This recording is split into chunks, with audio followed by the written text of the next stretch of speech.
As women, we are just beginning to embrace the confidence, strength, and courage to unapologetically reach our individual and collective potential in many still very male-dominated environments. Having access and the space to be empowered for what we offer is key to enhancing many professional fields. We not only want equal pay, we want to write songs, produce, play the drums, electric guitar, and be the sound engineer. Women are missing in the music industry. 21.7% are artists, 12.3% are songwriters, and only 2.1% are producers.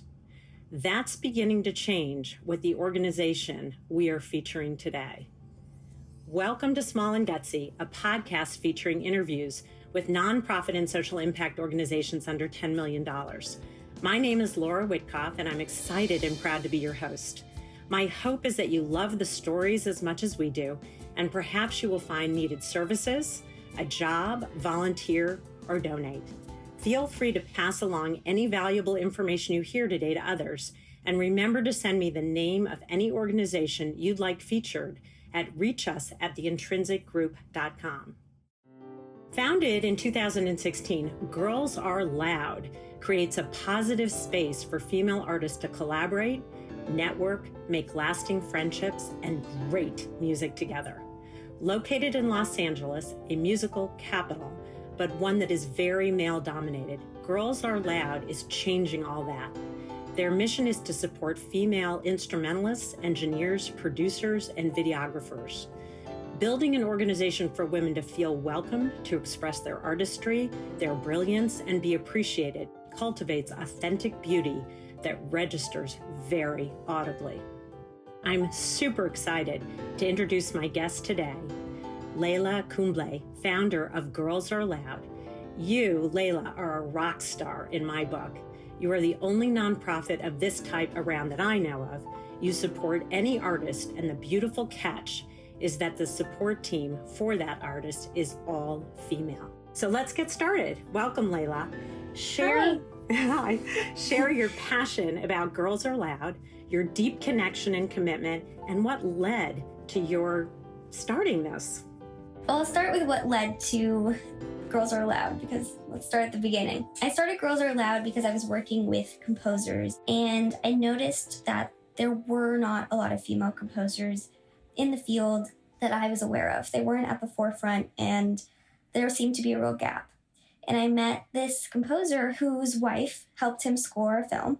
And then for the follow-up film, he got chosen to do the next film, and she didn't. And that's sort of when I realized that there's this gap that exists where women aren't being given the same opportunities. I don't know still if it's for lack of trying or if it's on the other side, or if those opportunities are there, but they're given to somebody else. So we are working towards changing that.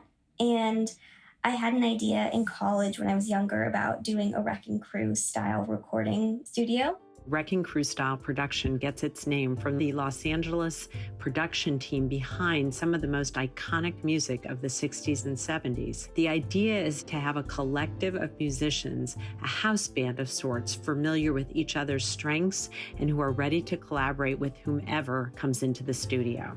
I decided, well, why not just marry the two ideas and have the Wrecking Crew style recording be all female, and in that way really combat that issue.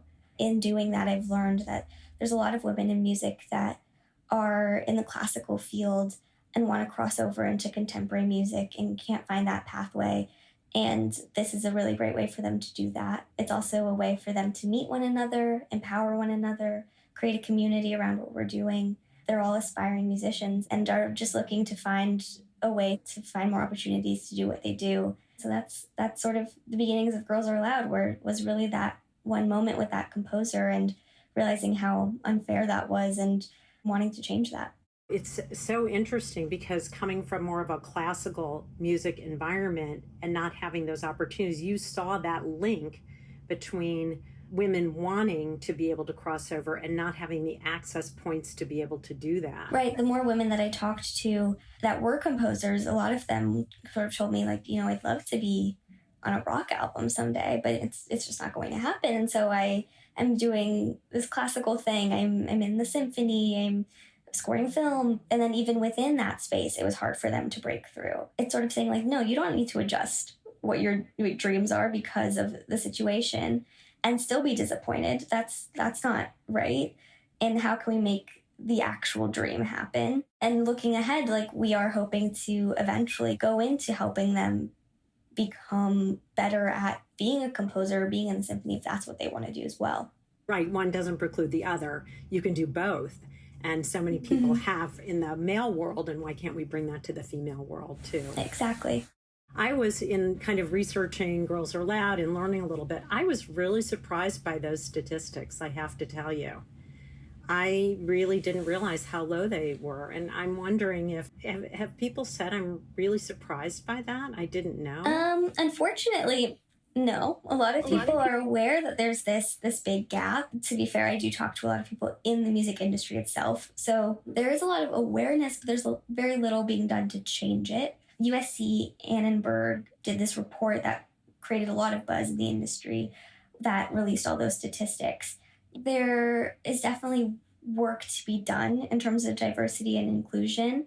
It's just trying to figure out how to do that while continuing to have the success that the music industry is having.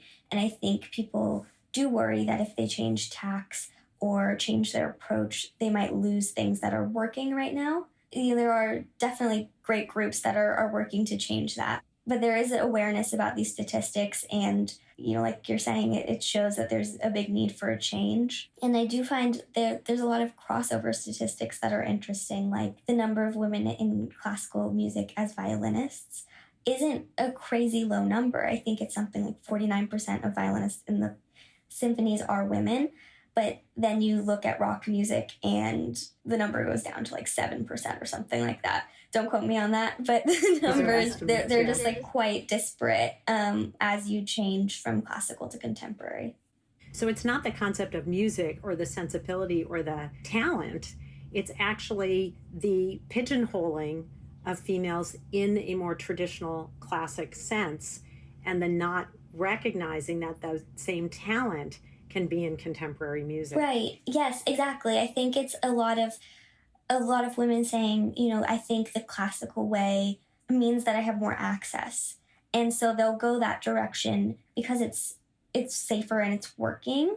I can't really trace back when this happened of the classical realm being really accepting of women in music and the contemporary not so much. And that being said, still that composer situation happened of if there is a choice between a man and a woman, it's often not as fair as you'd expect. Does that sometimes depend upon who is the director or the person who's going to determine whether the composer or the team is mostly male or female? In my experience, it's more of a chicken and the egg situation where the director chooses the person who's more experienced, and the person who's more experienced is usually male because of the opportunities they've been given before. I think it's a bad feedback cycle, and I don't think anyone's at fault for it. I just think it's a long time of the same situation. It is what it is, and therefore now it needs to change because of how it is. Yeah, I hear that. So walk us through how an artist might contact you and what the expectation would be. Let's start there, and then I'll move into the other questions. Either an artist will contact us because they've heard about us on Instagram, or they have a friend who's worked with us, or they found out about us somehow. Or alternatively, we do a lot of A&R. So we are searching for artists all the time and looking for up-and-coming musicians that we might be able to help and work with, or think that we would be the right vibe for them. In both situations, we wait for the artist to give us a demo of a song. It can be a voice memo, it can just be the lyrics, and we will talk with them through what instrumentation they'd like, what they want the song to sound like, references, things like that. Then we'll send them these instrumentalist reels. They'll get a sense of what these people sound like, if they think they'll vibe with them. And once everything's confirmed, the instrumentalists have a couple weeks to sit with the song, either learn their part if the artist has already written it out, or write their own part. After those 2 weeks, we're in the studio together for 4 hours. And the first 2 hours is rehearsal, getting to know each other, playing the song a few times, seeing what works. And 2 hours is recording the song. And it usually ends up being the perfect amount of time. It always seems really short to people, the 4 hours, but we can usually get that song out by then. And it is always amazing to me that, everyone's worked individually and in their rooms on this beforehand. And then they come in and it usually all is already well gelled together. Yeah, so that's one way we work. We also work with artists that have the song released and they just want an acoustic version of it. And so that process is pretty much the same, except the instrumentalist would just be learning a pre-written part.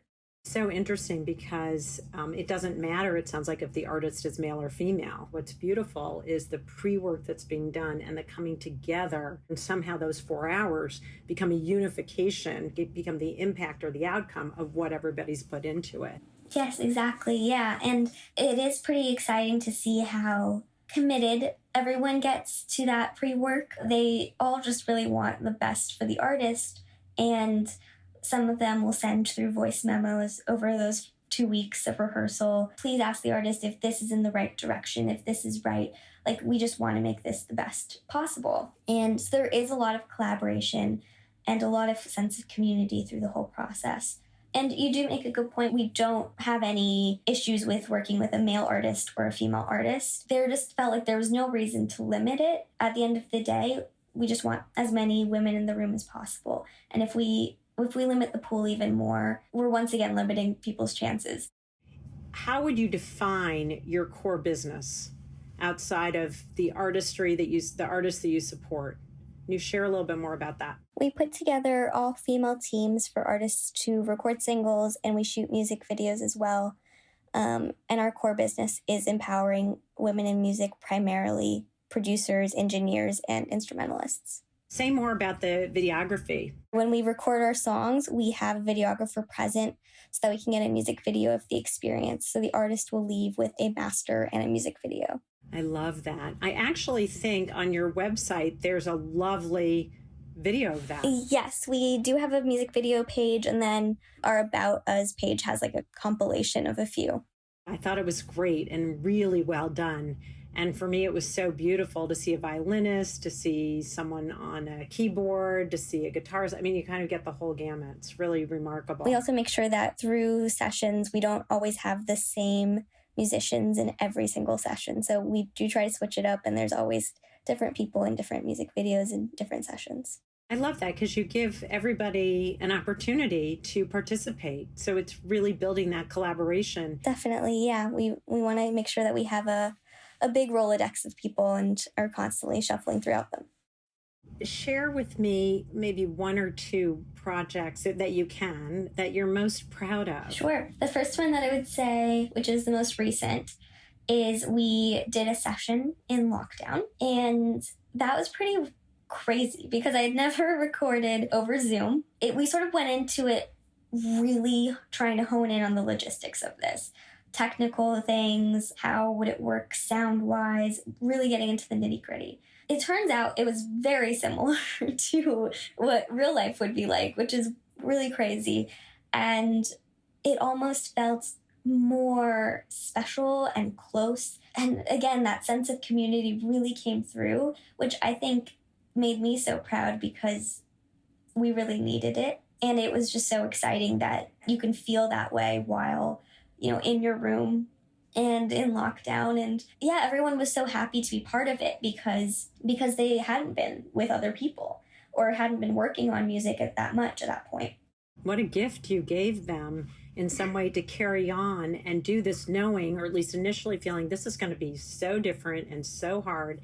And I know everyone talks about Zoom fatigue. I've certainly listened to concerts that have been put together by people individually. A lot of people have on the internet, and I've found them to be utterly beautiful, not only because they're just beautiful, they sound great, but because I know what it takes, having taught online, now doing a podcast with Zoom as a framework to connect, is how much it takes to connect. And with music, you have to get it just so, right? So to be able to build that community when people feel so isolated is really touching. Yes, exactly. And I think it was so clear how much it meant to people, and that really had a big impact on me, and I didn't take it lightly. We were able to record an entire song. We siloed out all the instruments, so the artist would just be with the violinist and then just be with the cellist. And once we like really honed in on a sound, we'd send that off to our engineer. The crazy part is it worked, right? Like it worked for them to have not really heard each other that well, have the static of Zoom, and it still came across. And that song ended up being on New Music Friday on Spotify. Congrats. Yeah, thank you. It did the best of any of our songs. And I think that was so rewarding. So I'd say that's definitely one that stands out.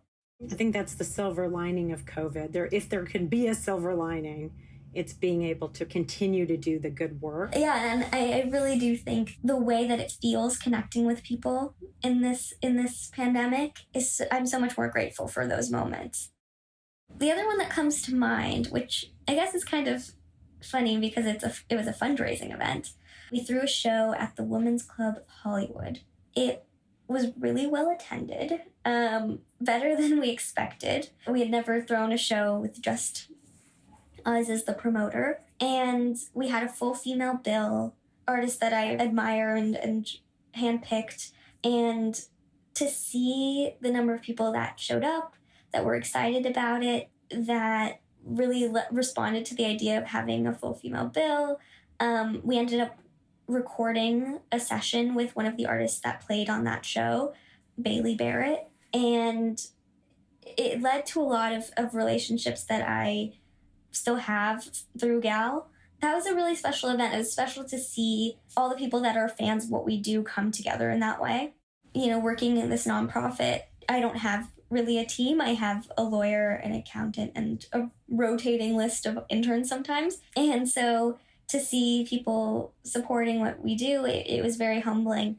And yeah, I got a very nice letter after that saying that it meant a lot to this person. And that was a really exciting experience. And it made me realize that like the impact of what we're doing, seeing it play out. Yeah, so I would say that was another memorable moment.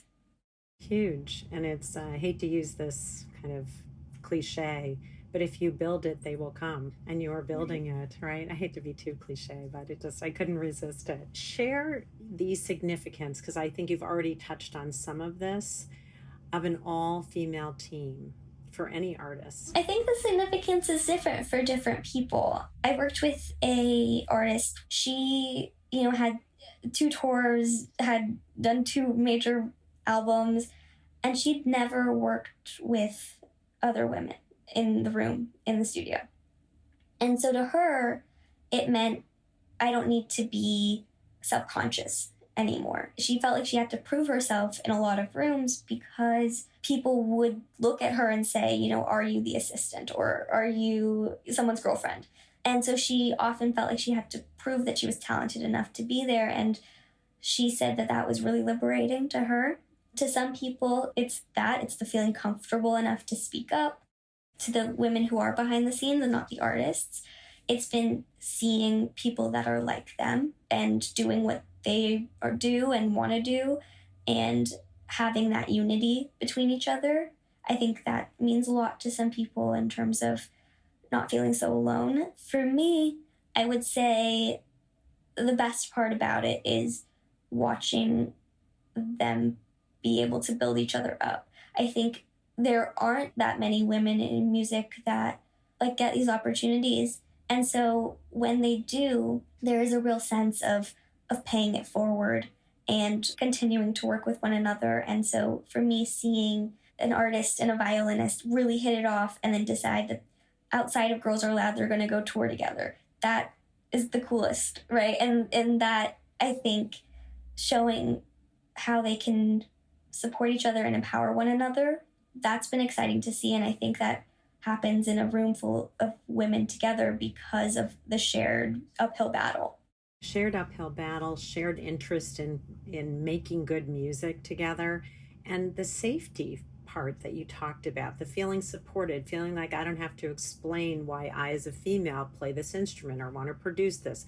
I think you've created an amazing space for a strong aspect of a woman's identity who's in that field to completely own it in an individual way and a collective way. Two women want to go on the road together, playing different instruments, or one is a lead vocalist and the other one's doing something else. And I think what's great about that is just that interdependent mentorship that occurs, where one may be a little bit more seasoned, or maybe they're both starting out and end up really connecting and feel like they can make something out of this. And you've really given them the platform or the seeds to be able to really sprout. One of the goals of Girls Are Loud is to not be part of that picture anymore. Once we finish the single or we finish recording, we want that for people. We want people to go ahead and work with each other again and not need us. That's us doing a good job. Your goal is to plant that seed and have that experience, so then women can feel empowered to go on and do that in other spaces. Right. Yeah, exactly. I love that. And I think you're going to change the music industry. Thank you very much. That's very kind of you. It feels like you're on the road to do that. You've already witnessed experiences like that. I commend you for taking this on. It's a challenge, and you're breaking down a glass ceiling, frankly. Thank you very much. I'm humbled to hear that. Tell me why the name, I love it, but I'm just going to ask, why the name Girls Are Loud? If only I knew. There's a band called Girls Aloud, and I think this all started as a joke with my dad. Yeah, where he was talking about Girls Aloud, and it kind of came from there, but I'm pretty sure the logo came first. So I drew the logo in like a notebook in college. Somehow the name came from that pun with the band name. Have you always been musical? Have you always been interested in music? Have you always been drawn to this field? Yes. So I did ballet when I was younger, and I played piano, and I went on to play guitar. And so I still play guitar, still do dance, and I've always been really drawn to music since I was very young. I think this is a funny story. My mom was trying to teach me nursery rhymes when I was 4, and I wouldn't learn them. I couldn't memorize them, but I did memorize all the words to Cher's songs. So, so I think there's always been an aspect of me that has been very musical. Musical and resistant in a good way. Right. I love it. Stubborn. And then when I got older, I realized, or I didn't think I had the chops or the confidence to be on stage. And so I wanted to be on the business side and do A&R. And I interned in that, and I studied music industry in college. And yeah, it's always been music. I definitely went through career phases because of the fear of the instability of a music career, but it's always been my goal. And it sounds like that gave you the drive and determination to create a platform for others. It takes a degree of self-confidence to say, I'm going to start this. I'm going to try it. I know there's a need out there. I love music. I don't want to be out front, but I want to help people behind the scenes to give them their out frontness. And that's really what you've created. Thank you. Yeah, I think in part that also came from my parents. They are extremely good at what they do and work really hard at it. And they've always said to work with an eye to how you're changing something about the world. And doing a good thing is more important than status, what career trajectory you choose or lane. And that stuck with me in a big way. Kudos to your parents, kudos to you for internalizing that message and then creating it your own, because that's what you've done with Girls Are Loud. It's so clear to me. As always with our podcast, we do a quick round of gutsy questions. Oh no. You're okay. They're not scary, I promise. They're actually a lot of fun. People seem to really like them. So the first one is, if money or funding, which is always an issue for nonprofits and social impact organizations, can't be the answer, what's at the top of your wish list for Girls Are Loud? I would say partnerships with does that count? I don't know if that would count. Yes, of course. Okay. Yeah, partnerships with record labels and management companies, doing the A&R aspect of it or having it being done for us, I think would mean that we could really focus on just getting women in the rooms, building our roster. So I would say that, and also because of the marketing they can bring and the awareness that they can bring to our cause.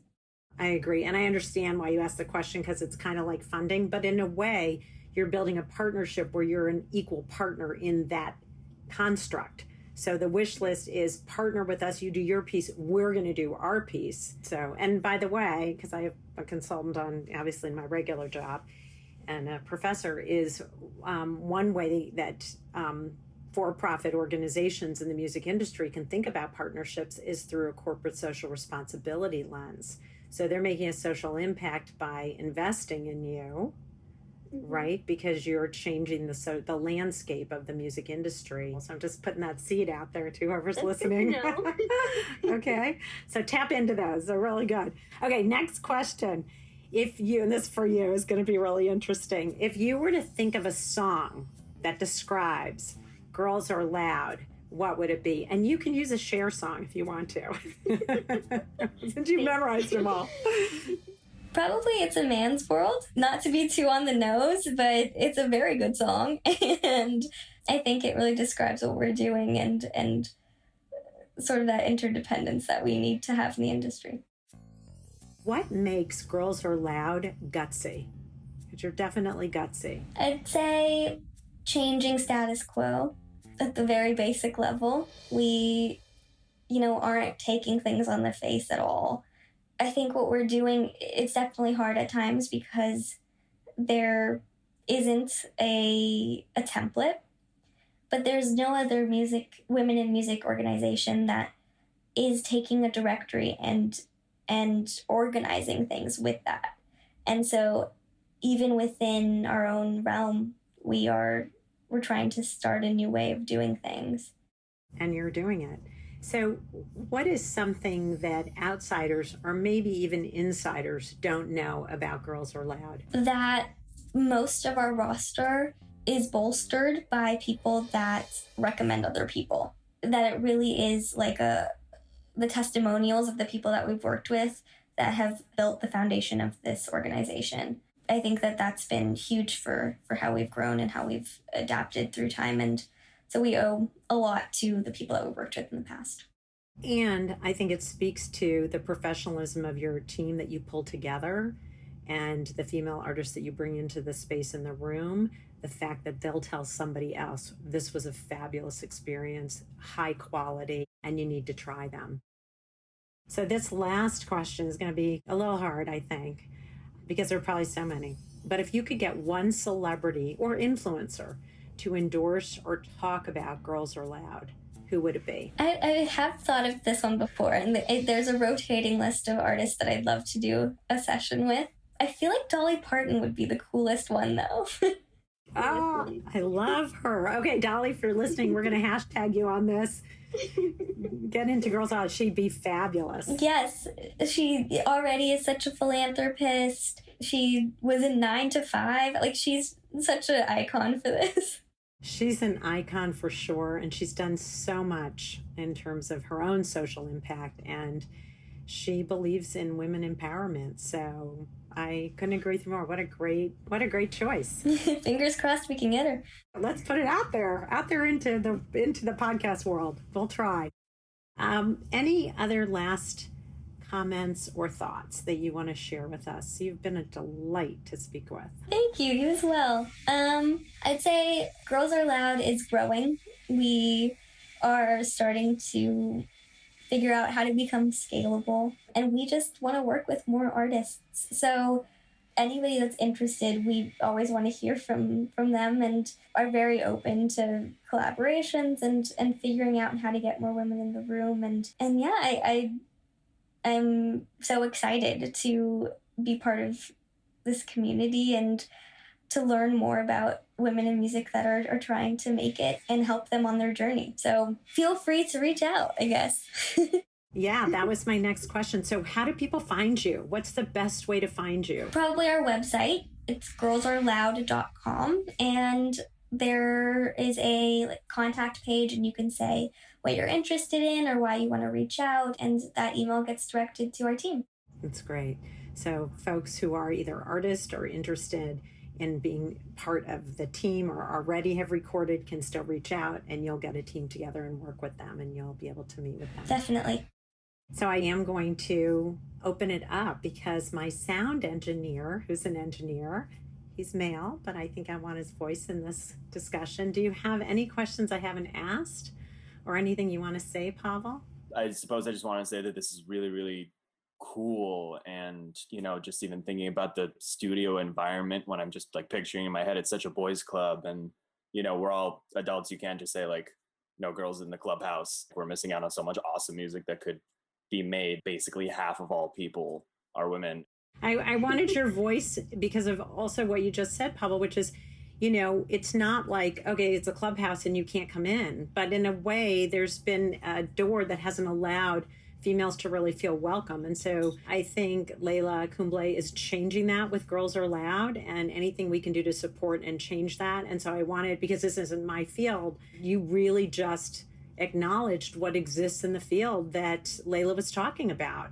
And I agree with you. It leaves out half the population, which means half the diversity, half the artistry, half the sentimentality that comes from a different gender. Absolutely. And I think, it's just one of those many industries where we've got to keep looking at everything and figure out how much like entrenched inequality and stuff there is. I mean, just even like the language of like sound guy, that's not the worst thing in the world, but at the same time, like that's the default in your brain, Which is why I think Girls Are Loud is so important and so significant to promote, support, get the word out. So I really want to thank Girls Are Loud and Kayla Kumble for talking with me today and sharing your vision and truly your authentic voice, which you bring to the music industry. And I truly hope it's a seed that you've planted that grows into an enormous tree. Thank you so much. I really appreciate that. It was such a pleasure getting to know you and learning about Girls Are Loud and what you're doing. Thanks so much for having me. Our blog of these small and gutsy nonprofits and small social impact organizations can be found in the organizational stories section of the Intrinsic Group website, so that we can continue to link clients, volunteers, future employees, and donors to this small but mighty network. Of course, we can't take responsibility outside of our own vetting of the organizations we interviewed, so before you sign on to support or work for them, we encourage you to do your own due diligence and research them as well. We just want you to learn about the small and gutsy nonprofit and social impact organizational sector so they can spread their story and their very impactful work. I want to thank my partners in this endeavor, the Intrinsic Group, a management consulting firm specializing in guiding organizations to leverage talent and optimize processes, the volunteers, my co-producer, sound engineer and composer, Pavel Franson, and my graphic designer, Nate Addy. Please check out their bios on the Intrinsic website and all the folks, friends, and family who have guided and inspired me. And thank you for listening. If you like this podcast, please share it with your friends. Give us some stars and write a review on wherever you listen to podcasts. And if you're interested in sponsoring Small and Gutsy to keep it going, please reach out to me at reachus@theintrinsicgroup.com. So here's a shout out from Brian Watt. Informative and necessary. Great way to learn about some awesome nonprofits out there in a world that sometimes seems like only bad happens. Hearing about the great and innovative work of these nonprofits is inspiring. Just the thing needed to keep the soul fresh. Thanks, Brian. We appreciate your listening and we appreciate you. So remember, everybody, give us stars, write a review, and also name an organization you'd like us to shout out on Small and Gutsy. So remember again, from Small and Gutsy to Big with Impact. I'm Laura, and thanks for listening. Until next time, bye for now.